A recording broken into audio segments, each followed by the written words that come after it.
بسم اللہ الرحمن الرحیم۔ پیارے ساتھیو، السلام علیکم۔ دنیا کی سب سے انوکھی اور عجیب و غریب بادشاہت، جس سلطنت کا بادشاہ ہوا میں سفر کرتا اور ایسی حسین و جمیل ملکہ جو جنات کی اولاد میں سے تھی، یہ اپنی سلطنت کی سب سے خوبصورت شہزادی تھی، جس کی قوم آگ اور سورج کی پوجا کیا کرتی تھی۔ پیارے دوستو، دنیا کی یہ منفرد اور عجیب و غریب بادشاہت اللہ تعالیٰ نے کس کو عطا فرمائی، اور اس بادشاہ کے پاس ایسی کون سی طاقت تھی جس کی وجہ سے دنیا کی تمام تر مخلوقات اس کی تابع اور فرما بردار تھی؟ اور یہ حسین و جمیل ملکہ کون تھی؟ اس کی سلطنت کے لوگ آگ اور سورج کی پوجا کیوں کیا کرتے تھے؟ اور پھر اس ملکہ کو اللہ تعالیٰ نے کس طرح ہدایت دی اور کس طرح اللہ تعالیٰ کی وحدانیت پر ایمان لے کر آئی؟ دوستو، ان تمام سوالات کے جوابات جاننے کے لیے ہماری ویڈیو کو آخر تک ضرور دیکھیے گا۔ پیارے ساتھیو، دنیا کی تاریخ میں صرف 4 ہی ایسے بادشاہ گزرے ہیں جن کو اللہ تعالیٰ نے پوری روئے زمین پر بادشاہت عطا فرمائی، اور ان چاروں بادشاہوں میں سب سے انوکھی بادشاہت اللہ تعالیٰ نے اپنے پیارے پیغمبر حضرت سلیمان علیہ السلام کو عطا فرمائی۔ حضرت سلیمان علیہ السلام اللہ تعالیٰ کے برگزیدہ پیغمبر ہیں۔ اللہ تعالیٰ نے جنات، پریوں، انسانوں اور تمام مخلوقات کو حضرت سلیمان علیہ السلام کے تابع کیا تھا، یہاں تک کہ ہوا بھی آپ کے حکم سے چلا کرتی تھی۔ حضرت سلیمان علیہ السلام جانوروں، چرند پرند، الغرض ہر قسم کی مخلوقات کی بولیاں جانتے تھے۔ حضرت سلیمان علیہ السلام کا تخت ہوا میں اڑا کرتا تھا، اور آپ کئی مہینوں کا سفر ایک دن میں طے کر لیا کرتے تھے۔ پیارے دوستو، دنیا کی یہ عظیم الشان اور انوکھی بادشاہت اسی شان و شوکت سے جاری تھی کہ ایک دن حضرت سلیمان علیہ السلام اپنے لشکر کے ساتھ سفر پر روانہ ہوئے۔ سفر کے دوران تمام تر مخلوقات حضرت سلیمان علیہ السلام کی خدمت میں مختلف قسم کی ڈیوٹیز انجام دیتی تھی۔ حضرت سلیمان علیہ السلام کے اس لشکر کے اندر جنات، پریاں اور ہر قسم کی مخلوقات موجود تھی، اور اس لشکر کے اندر ایک خاص قسم کا پرندہ بھی تھا جو حضرت سلیمان علیہ السلام کا چہیتا پرندہ تھا، اور اس کی ڈیوٹی یہ تھی کہ جہاں بھی حضرت سلیمان علیہ السلام کا لشکر رکتا تو یہ پرندہ حضرت سلیمان علیہ السلام کے لیے زمین سے پانی تلاش کرتا تاکہ حضرت سلیمان علیہ السلام اس پانی سے وضو فرما سکیں اور اس پانی سے باقی تمام تر ضروریات کو پورا کیا جا سکے۔ یہ پرندہ، جس کا نام ہدہد تھا، اس کی نظر کے اندر اللہ تعالیٰ نے ایسی طاقت رکھی تھی کہ یہ پرندہ اڑتے ہوئے زمین پر نگاہ کر کے پانی کو تلاش کر لیا کرتا، اور جہاں کہیں بھی پانی موجود ہوتا وہیں پر حضرت سلیمان علیہ السلام کا لشکر پڑاؤ کرتا۔ حضرت سلیمان علیہ السلام کے پاس ایک ایسی انگوٹھی تھی جس پر اللہ تعالیٰ کا اسم اعظم کنندہ تھا، جس کی وجہ سے تمام تر مخلوقات آپ کی فرما بردار اور تابع ہو گئی تھی۔ پیارے دوستو، اس جاری سفر کے دوران حضرت سلیمان علیہ السلام اور ان کے لشکر نے پڑاؤ کیا، اور وہاں پر پانی کی ضرورت پیش آئی تو حضرت سلیمان علیہ السلام نے اپنے چہیتے پرندے یعنی ہدہد کو طلب کیا تاکہ وہ پانی تلاش کرے، لیکن ہدہد وہاں موجود نہ تھا۔ یہ پرندہ اپنی ڈیوٹی سے غائب تھا۔ چنانچہ حضرت سلیمان علیہ السلام جلال میں فرمانے لگے کہ اگر آج ہدہد نے اپنے غائب ہونے کی قابل قبول وجہ نہ بتائی تو آج میں اس کو سخت سزا دوں گا۔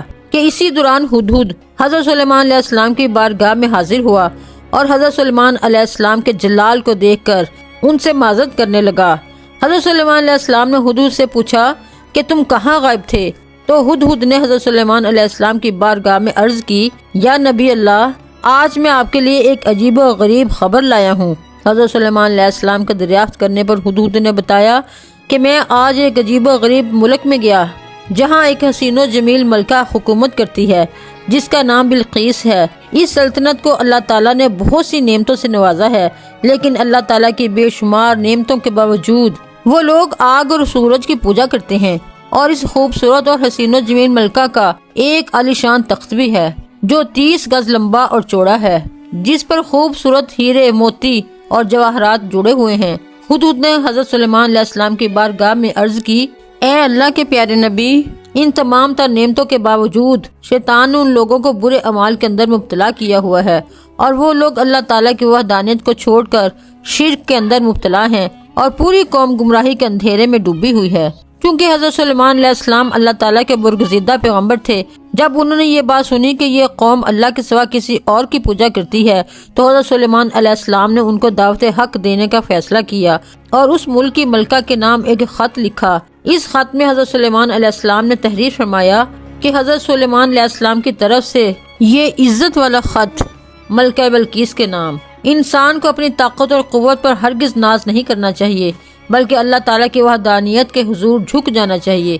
حضرت سلیمان علیہ السلام نے یہ خط تحریر کر کے ہدہد کے حوالے کر دیا اور ہدہد کو یہ حکم دیا کہ یہ خط ملکہ بلقیس تک پہنچا دے۔ چنانچہ حضرت سلیمان علیہ السلام کا حکم پاتے ہی حضرت سلیمان علیہ السلام کا وہ یہ خط لے کر ہدہد اٹھتے ہوئے ملکہ بلقیس کے محل جا پہنچا۔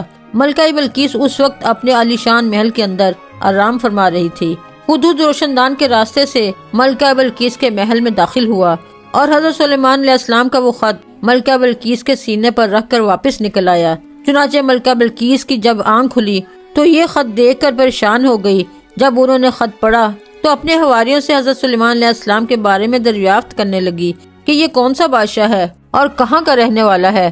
چنانچہ درباریوں نے ملکہ بلقیس کو بتایا کہ حضرت سلیمان علیہ السلام بہت ہی طاقتور اور جلیل القدر بادشاہ ہیں، خود کو اللہ تعالیٰ کا پیغمبر کہتے ہیں اور لوگوں کو دین حق کی طرف بلاتے ہیں۔ یہ سننے کے بعد اس خط کے بارے میں ملکہ بلقیس نے اپنے درباریوں سے مشورہ طلب کیا کہ آخرکار اس خط کا کیا جواب دینا چاہیے۔ چنانچہ درباریوں نے ملکہ بلقیس کو یہ مشورہ دیا کہ ہمیں حضرت سلیمان علیہ السلام سے کسی قسم کا کوئی خوف نہیں کھانا چاہیے، کیونکہ ہمارے پاس بے حساب جنگی ساز و سامان ہے۔ اگر انہوں نے ہمارے ملک پر حملہ کیا تو ہم بھی ڈٹ کر مقابلہ کریں گے۔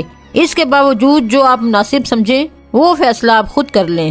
اس طرح ملکہ بلقیس نے درباریوں کی تجاویز سن کر کہا کہ بے شک ہم طاقتور قوم ہیں، لیکن کسی معاملے کا یہ حل نہیں کہ فوراً جنگ کے لیے تیار ہو جانا چاہیے۔ چنانچہ اس کے بعد ملکہ بلقیس نے اپنے درباریوں کے ہاتھوں حضرت سلیمان علیہ السلام کی طرف بیش قیمت تحفے بھیجے، اور ان بیش قیمت تحفوں کا اصل مقصد یہ تھا کہ حضرت سلیمان علیہ السلام کی نبوت کا حقیقی طور پر اندازہ لگایا جا سکے کہ وہ واقعی اللہ تعالیٰ کے ایک سچے نبی ہیں یا محض ایک بادشاہ ہیں۔ اگر تو اللہ تعالیٰ کے سچے نبی ہوئے تو وہ ان تحفوں کو قبول نہیں کریں گے، کیونکہ اللہ تعالیٰ کا نبی ان چیزوں سے بے نیاز ہوتا ہے۔ چنانچہ اس طرح ملکہ سبا کا حکم پا کر چند درباری بیش قیمت تحائف لے کر حضرت سلیمان علیہ السلام کی خدمت میں حاضر ہوئے اور حضرت سلیمان علیہ السلام کی بارگاہ میں وہ تحفے پیش کیے تو حضرت سلیمان علیہ السلام نے ان تحفوں کو قبول کرنے سے انکار کر دیا، اور حضرت سلیمان علیہ السلام نے ارشاد فرمایا کہ تم لوگ جن تحفوں کے ذریعے مجھے بہلانے کے لیے آئے، ان سے بھی زیادہ نعمتیں اللہ تعالیٰ نے مجھے عطا کر کی ہیں، اور ان تحائف سے کہیں زیادہ اللہ تعالیٰ نے مجھے مال و دولت عطا فرمایا ہے۔ میرے نزدیک دنیا کے مال و دولت کی کوئی حیثیت نہیں، اور مال و دولت کو جمع کرنا میرا مقصد نہیں، بلکہ میرا مقصد اللہ تعالیٰ کے کلمہ حق کو بلند کرنا ہے، اور میری یہ خواہش ہے کہ تمام لوگ اللہ تعالیٰ کے احکامات کی پیروی کریں اور اللہ تعالیٰ کی وحدانیت کو قبول کر کے اللہ تعالیٰ کی عبادت کریں۔ اس طرح حضرت سلیمان علیہ السلام نے ان درباریوں سے کہا کہ بلقیس سے جا کر کہیں کہ اللہ تعالیٰ کی وحدانیت پر ایمان لے آئے اور میرے دربار میں حاضر ہو جائے۔ اگر ان لوگوں نے ایسا نہ کیا تو میں ضرور ان لوگوں کے ساتھ جنگ کروں گا۔ حضرت سلیمان علیہ السلام کا یہ جواب سن کر وہ درباری واپس لوٹ گئے اور جا کر ملکہ بلقیس کو حضرت سلیمان علیہ السلام کی شان و شوکت کے بارے میں بتایا۔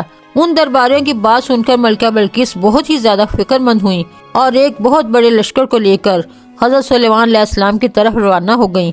ادھر جب حضرت سلیمان علیہ السلام کو ملکہ بلقیس کی آمد کا علم ہوا تو حضرت سلیمان علیہ السلام نے اپنے تمام درباریوں سے پوچھا کہ تم میں سے کون ہے جو ملکہ بلقیس کا تخت ملکہ بلقیس کے پہنچنے سے پہلے یہاں پر لا سکتا ہے۔ تو اس وقت حضرت سلیمان علیہ السلام کی محفل میں موجود ایک جن نے کہا کہ حضور، میں دربار کا وقت ختم ہونے سے پہلے ملکہ بلقیس کے تخت کو آپ کی خدمت میں لا سکتا ہوں۔ حضرت سلیمان علیہ السلام نے فرمایا کہ نہیں، مجھے ملکہ بلقیس کے آنے سے پہلے وہ تخت چاہیے۔ حضرت سلیمان علیہ السلام کی یہ بات سن کر تمام درباری خاموش ہو گئے۔ اس وقت آپ کی محفل میں موجود اللہ تعالیٰ کے ایک برگزیدہ بندے جن کا نام عاصم بن برقیہ تھا، انہوں نے کہا کہ حضور، اگر آپ کی اجازت ہو تو آپ کے پلک جھپکنے سے پہلے میں وہ تخت آپ کی خدمت میں حاضر کر سکتا ہوں۔ چنانچہ حضرت سلیمان علیہ السلام کے پلک جھپکنے سے پہلے اللہ تعالیٰ کے اس برگزیدہ ولی نے اس تخت کو حضرت سلیمان علیہ السلام کی بارگاہ میں پیش کر دیا۔ جب وہ تخت حضرت سلیمان علیہ السلام کی بارگاہ میں حاضر ہوا تو حضرت سلیمان علیہ السلام نے اس تخت کی ہیبت تبدیل کرنے کا حکم دیا تاکہ اس سے ملکہ بلقیس کی عقل کا اندازہ لگایا جا سکے کہ وہ کتنی سمجھدار ہیں اور وہ اپنے تخت کو پہچانتی ہیں یا نہیں۔ چنانچہ ملکہ بلقیس کے آنے سے پہلے ہی اس تخت کی شکل و صورت کو بدل دیا گیا۔ جب ملکہ سبا حضرت سلیمان علیہ السلام کے عالی شان محل میں داخل ہوئیں تو حضرت سلیمان علیہ السلام کی شان و شوکت کو دیکھ کر حیران رہ گئیں۔ حضرت سلیمان علیہ السلام نے ملکہ بلقیس کا خیر مقدم کیا۔ ملکہ بلقیس حضرت سلیمان علیہ السلام کے حسن و اخلاق سے بے حد متاثر ہوئیں۔ ملکہ بلقیس کے سامنے جب وہ تخت پیش کیا گیا تو ملکہ بلقیس نے اپنے تخت کو فوراً پہچان لیا اور حضرت سلیمان علیہ السلام سے کہنے لگی کہ یہ تو میرا تخت ہے، اور اس عجیب و غریب منظر کو دیکھ کر سوچنے لگی کہ جو شخص اتنی دور سے اس تخت کو یہاں لانے پر قادر ہے، بے شک وہ اللہ تعالیٰ کا سچا نبی ہی ہو سکتا ہے۔ حضرت سلیمان علیہ السلام کے اس عظیم الشان معجزے کو دیکھ کر اور حضرت سلیمان علیہ السلام کے حسن اخلاق سے متاثر ہو کر ملکہ بلقیس اللہ تعالیٰ کی وحدانیت پر ایمان لے آئیں، اور اس طرح اس خوبصورت شہزادی کو اللہ تعالیٰ نے ایمان کی دولت نصیب فرمائی۔ پیارے دوستو، بعض روایات میں آتا ہے کہ ملکہ بلقیس کے ماں باپ میں سے کوئی ایک جنات میں سے تھا جن میں سے ملکہ بلقیس پیدا ہوئیں۔ اسی وجہ سے بعض روایات میں یہ نقل کیا گیا ہے کہ ملکہ بلقیس جنات کی اولاد میں سے تھیں۔ اپنا اور اپنے پیاروں کا خیال رکھیے گا۔ اپنی اگلی ویڈیو میں انشاءاللہ پھر ملیں گے، تب تک لیے اللہ حافظ۔